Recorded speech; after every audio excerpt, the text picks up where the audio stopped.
आपण पाहत आहात आपल्या हक्काचे प्रतिध्वनी न्यूज।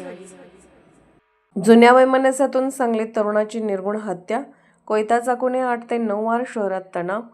सांगली शहरातील स्वामी समर्थ घाटाजवळील पुला नजीक सोमवारी सायंकाळी जुन्या वैमनस्यातून एका 20 वर्षीय तरुणाची कोयता व चाकूने सपासप वार करून निर्गुण हत्या करण्यात आल्याची धक्कादायक घटना घडली।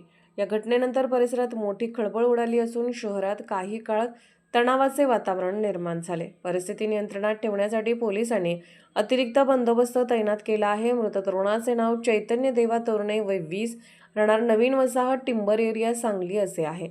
सोमवारी सायंकाळी चैतन्य स्वामी समर्थ घाट परिसरात गेला असता पूर्वीच्या वादातून दबा धरून बसलेल्या संशयितांनी त्याला गाठले।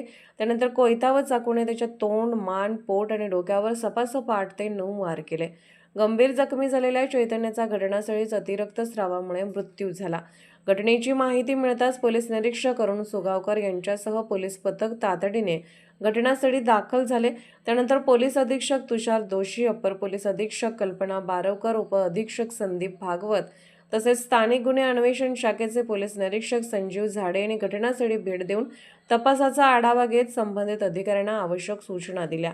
दरम्यान मृतदेह शासकीय रुग्णालयात हलवण्यात आल्यानंतर तेथे नातेवाईक आणि नागरिकांनी मोठी गर्दी केली होती। रात्री उशिरा संशयितांपैकी एका व्यक्तीच्या घरावर काही अज्ञातांनी दगडफेक केल्याची घटना घडली। त्यामुळे परिसरात तणावाचे वातावरण निर्माण झाले। मात्र पोलिसांनी तातडीने हस्तक्षेप करून परिस्थिती नियंत्रणात आणली। या प्रकरणात काही संशयितांची नावे समोर आली असून त्यांचा शोध घेण्यासाठी शहर पोलीस, LCB आणि विश्रामबाग पोलिसांची 3 विशेष पथके रवाना करण्यात आली आहेत। संशयितांच्या अटकेसाठी विविध ठिकाणी शोधमोहीम सुरू आहे।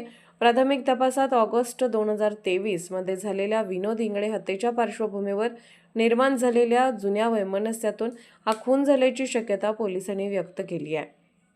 मात्र सर्व शक्यतांचा तपास सुरू असून नेमका खुनाचा हेतू तपासानंतर स्पष्ट होणार असल्याचे पोलिसांनी सांगितले। घटनास्थळी खून झाल्यानंतर मोठ्या संख्येने नागरिकांनी गर्दी केली होती।